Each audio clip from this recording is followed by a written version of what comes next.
This is a Film Stories original podcast.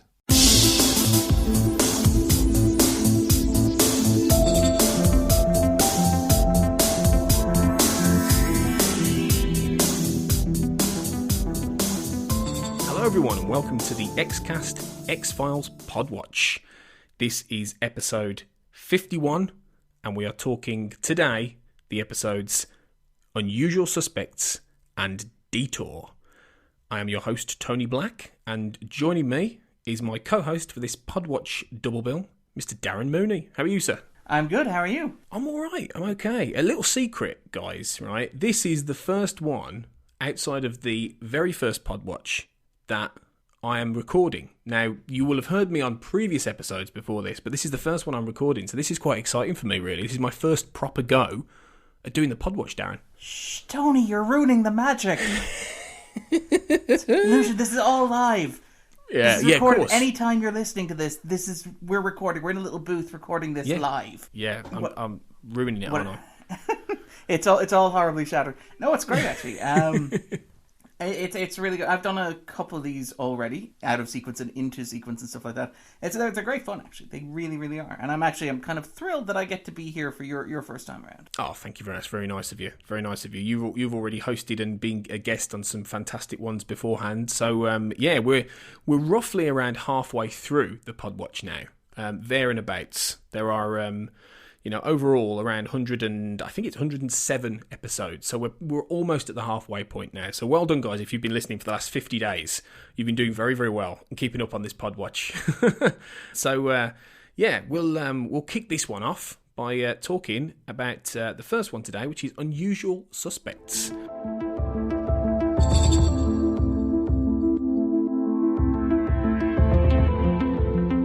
So this is the second episode of the third episode, I should say, of the fifth season, and this is a bit of an unusual one, Darren, isn't it? Quite, appropriately because given it's the title. given the title, because it's just a complete flashback episode, and it's the kind of the lone gunman origin, isn't it? It is. It's sort of like a stealth pilot for the Lone Gunman show. I mean, I'm fairly sure everybody listening to this knows the story behind it, which is basically Dave Duchovny and Gillian Anderson were off doing the movie and they need to do reshoots. And so at the start of the production season, the writers needed a script that had no Gillian Anderson and was very light on David Duchovny. And so they turned to Vince Gilligan and said, well, what can you do? And he said, okay, well, how about we take the Lone Gunman, basically, and do an episode based entirely around them. And the result is absolutely fascinating. Like, I would argue, like, the fifth season of The X-Files is really great. It's not as great as, say, the third season, and I have a very soft spot for the eighth season. But the fifth season of The X-Files is just a really great piece of television. And, like, it's episodes like this. I don't think many people, when they're ranking the fifth season, rank Unusual Suspects particularly high. Because I think even if you're talking about, say, Vince Gilligan's episodes, the fifth season episode everyone wants to talk about is Bad Blood. But, like, Unusual Suspects is just a great episode of The X-Files because it taps into so much of what I find interesting, what I think is interesting sort of about The X-Files as a television show. Because it's one of the things about The Lone Gunman as compared to Mulder is that you can get away with a lot of different things with The Lone Gunman that you can't get away with Mulder. In particular, like, you can make the Lone Gunman pathetic and tragic in a way that is kind of impossible to do with Mulder at this point, because Mulder has, like, the cigarette-smoking man as an enemy. He has a conspiracy to topple. Whereas the Lone Gunman are just three nuts who somehow found themselves together and somehow found themselves grappling with these crazy conspiracies that don't tie together, make no sense, have no cohesion, and are just trying to make sense of the world in the way that, like, conspiracy theory is. Because conspiracy theory is a way of making sense of a world that is inherently chaotic and random. And I really like that Unusual Suspects sort of captures that for me. Yeah, it does, and it's got that X-Files flavour to it while having its own sort of sense of style and identity. I think what I also liked about it was how it still has its own protagonist, both in this and in Three of a Kind, which is the season 6 sequel episode, if you like. The protagonist is Byers, and it's really interesting how Vince Gilligan decides to sort of frame this origin story for the Lone Gunman through the straight man, which, and I suppose it makes sense, really. Byers is, of the three of them, he is the one that you can play a dramatic beat through in this term. You can't really do it with Frohike or Langley because they are in different ways comic relief in that sense. Byers was always the straight man. He was always more of the deadpan one in his own way. So to actually play this story of him and Suzanne Medeski and trying to be the hero and failing, basically, I think is a lovely way into this story, and a lovely way of actually bringing these three disparate kind of, geeks and conspiracy theorists together. Yeah, I mean, like, a lot of people sort of... The Lone Gunmen are generally considered to be comic relief, and they're used very well in that regard at various points of the season, or the series. But one of the things that really strikes me and sort of sticks with me about the Lone Gunmen, and it's something that I think carries over to the spin-off that they eventually get, is the Lone Gunmen are vaguely comic, but they're vaguely comic in a way that is profoundly sad. Like, I think you could make an argument that, for example, the X-Files is rooted in, like, 70s paranoia, like Watergate, the Pentagon Papers, Vietnam, all these sort of shadows that were cast, this idea of not trusting the government.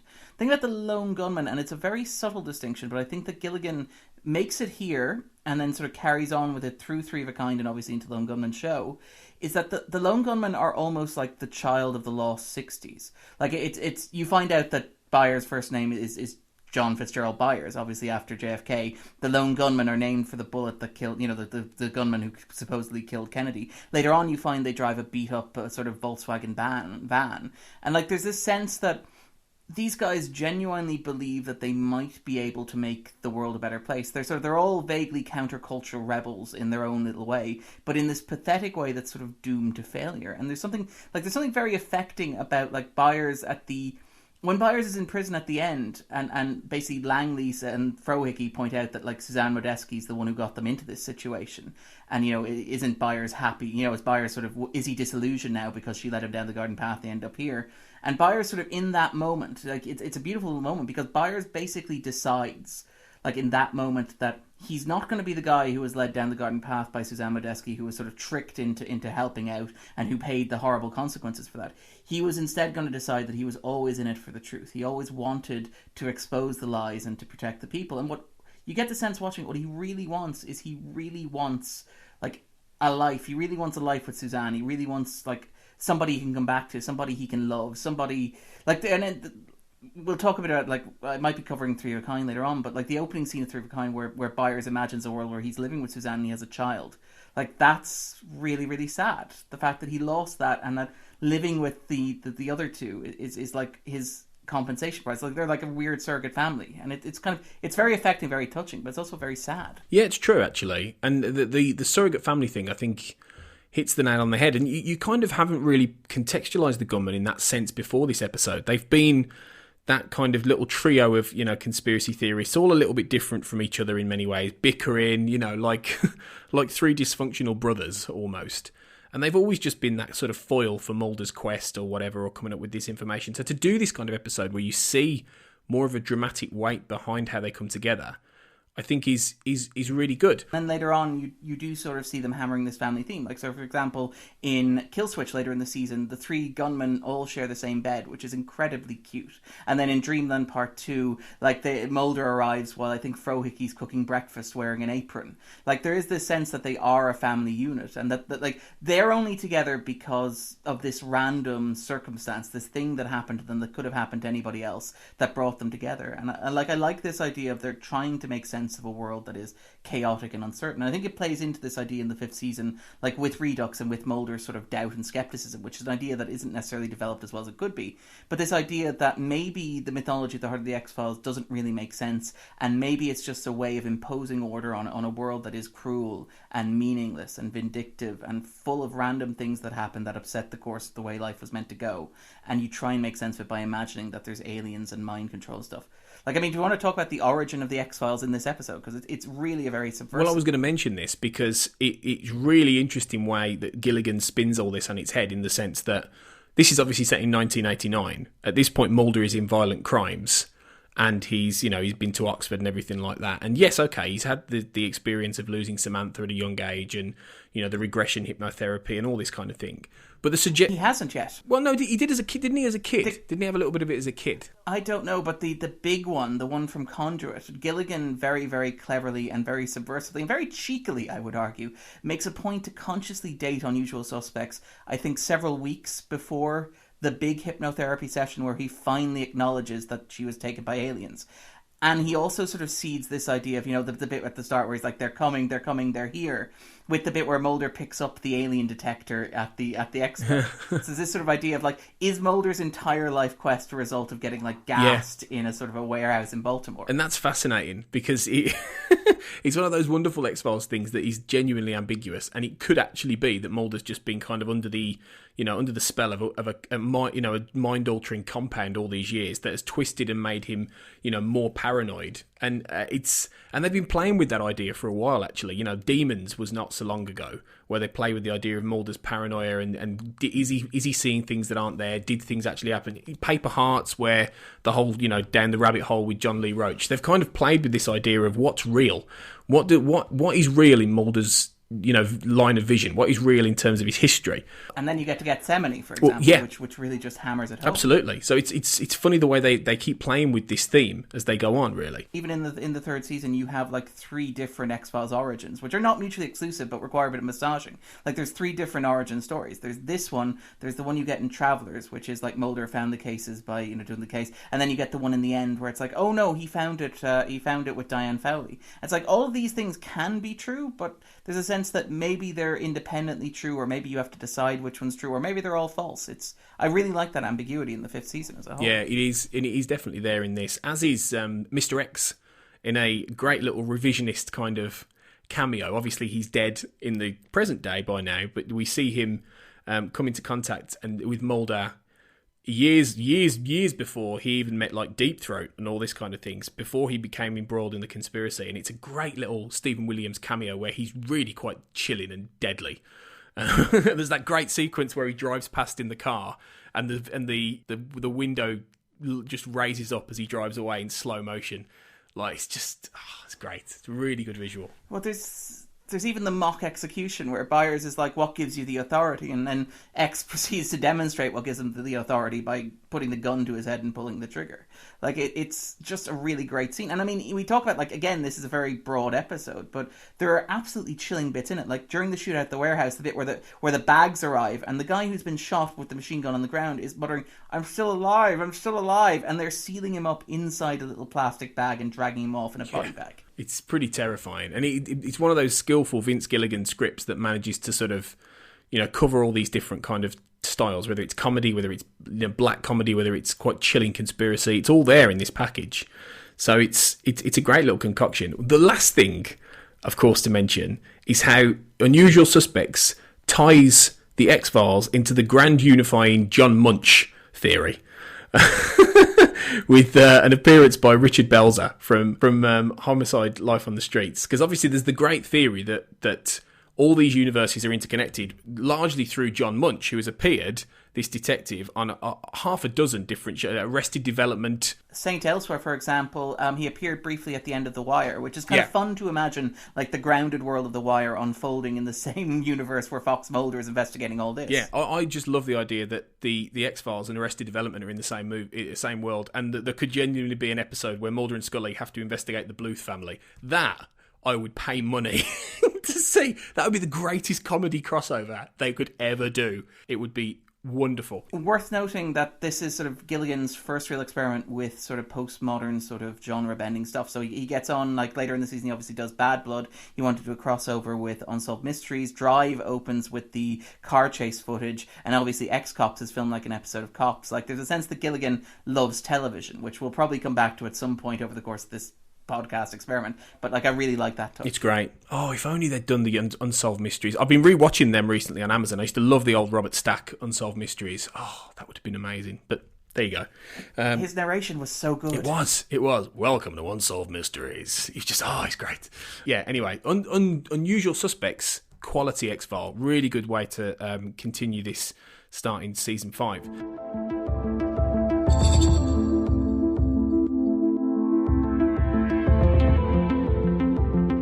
Next up, then, we've got Detour, which is another really good one. Season 5 does start with a collection of strong, interesting episodes. This one, obviously, is more intentionally comedic.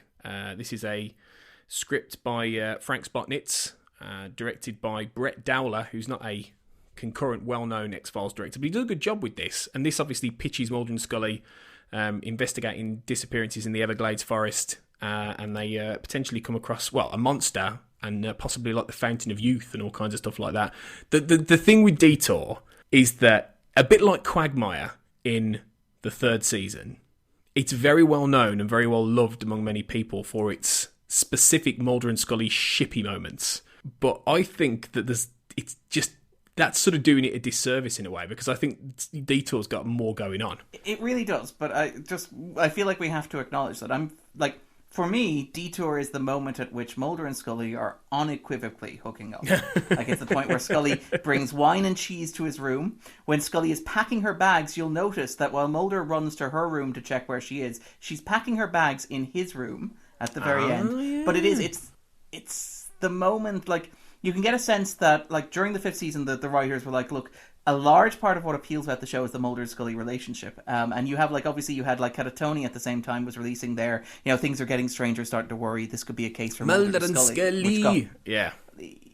Which is great, in a Welsh accent, which got to number 3 in the charts. But, like, there's a sense going into the feature film that the writers understood that this was as much an appeal to the audience as the mythology itself. And I really, really like it. And for me, if I'm shipping agnostic, but as far as I'm concerned, when I watch Detour, there is absolutely no way that Mulder and Scully are a conventional platonic male-female friendship at this point.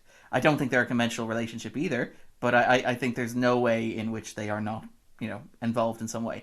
But I think you're right. Detour is also just great all round. Like, it's a really great X-Files. It's sort of like it's got this wonderful sort of theme of wilderness, which sort of plays out across the X-Files, going back to, like, Darkness Falls. This idea of America as an untamed wilderness, which is full of things at the heart of the country that may swallow people up and devour them. It's not even like, we talk about, like, the forest episodes like Darkness Falls, but even the basic idea of the show is Mulder and Scully go to a weird place every week and discover this sort of hidden aspect of American folklore.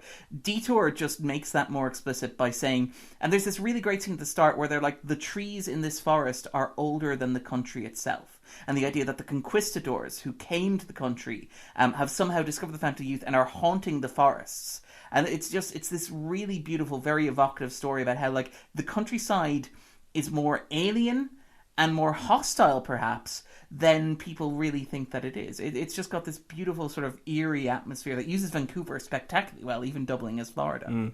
Yeah, it does. You wouldn't think they were in Vancouver. Yeah, absolutely. Maybe better than they've done before in terms of this. I think what sticks with me with Detour is there are various different elements. It's visuals like the glowing red eyes of the creature, staring at the boy and things like that. Mark Snow's great score throughout this, and I've luckily on the recent, I think it was Volume 3 or Volume 4. Music release, you get quite a bit of Detour, and some of the music is tremendous. He really gets this sort of rippling kind of chill down your spine effect of something lurking in the woodland. It's hard to explain, but it's really good. And well, I mean, even the intro features the forest bleeding. Yeah. Obviously, you discover later on that he's obviously stuck the device through one of these camouflage people, but it looks like the forest is bleeding, which is this beautiful sort of evocative image of what, like, this environmentalist idea of what they're doing to the forest. It's fantastic. Yeah, it's really good. It's really good. And then you've got the whole subtextual, layer in the writing of the whole FBI partnership thing. With the character of Stone Cipher and her partner, Agent Kinsley. And they're just like, they're a really earnest FBI agent, duo who they're going to this conference with Mulder and Scully, and there's just some great deadpan, like, David Duchovny moments, where he just turns to Scully and goes, "Kill me now," and things like that. My favourite aspect of that particular subplot is the way that it pays off, which is Mulder and Scully go off wandering into the wilderness alone, with a bunch of extras together, single-handedly, and get surrounded and trapped and sort of end up in a cave, whereas Stone Cipher and the other guy they do it properly. They send out search parties and they coordinate and they actually put their teamwork into practice, and they end up saving Mulder and Scully at the end. Like, it's an ending that, if it wasn't so funny and hilarious, would seem like sort of Deus Ex Machina ending, but it works very well because it's basically like, Mulder's kind of a little bit wrong here when he jokes about teamwork not being important. It's true. Yeah, that's absolutely right. He learns that lesson, really, doesn't he, in a way, or at least that. No, he doesn't learn that lesson. That lesson is there, but he doesn't really learn it. But that lesson is certainly there. But it's the spell when they're lost in the forest, really, or they're trapped in the forest, and Mulder's Jeremiah was a bullfrog. Jeremiah was a bullfrog. That's the moment. That's the moment everyone just loves, and that's that scene where he's freezing and she just holds him, and there's that lovely little interplay. And I think the show was getting more confident in doing this now.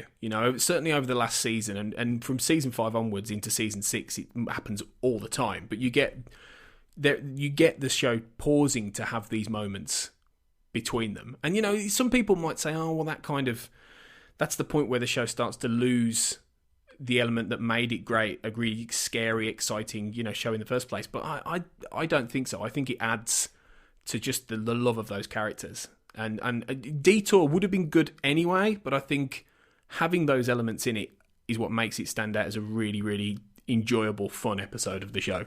It really is. It's an absolute pleasure to revisit. And I mean, like, a lot of the 5th season is like that, where obviously you have the big world beater episodes. Like, obviously you've got, like, Bad Blood, we've mentioned a couple of times on this podcast. But I mean, even at the start of the season, like, episodes like this and some of the other ones that we might be talking about, they're very, very, very good. Even if they're not, like, top 10 or top 20 episodes.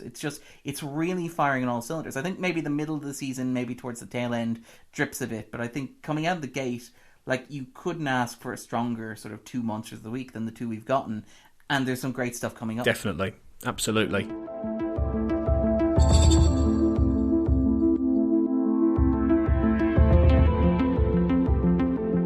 And it's coming up very soon, because we're going to be back for the next double episode of the Podwatch, in which we'll be talking about the Postmodern Prometheus and Christmas Carol, the first of the 2-part mythology story. So we're gonna be back very soon for more pod watching. So until we are, Darren, where can people find you? You can find me online on Twitter at Darren_Mooney. You can find me at the Movie Blog with a 0 instead of an O in the first case. You can find me, I'm on the 250 hosting a podcast on your Black Hole Media Network, which is very, very cool. And yeah, basically wherever good podcasts are sold. Oh, I also have a book coming out as well, maybe. I should probably mention, which is available where all good books are sold.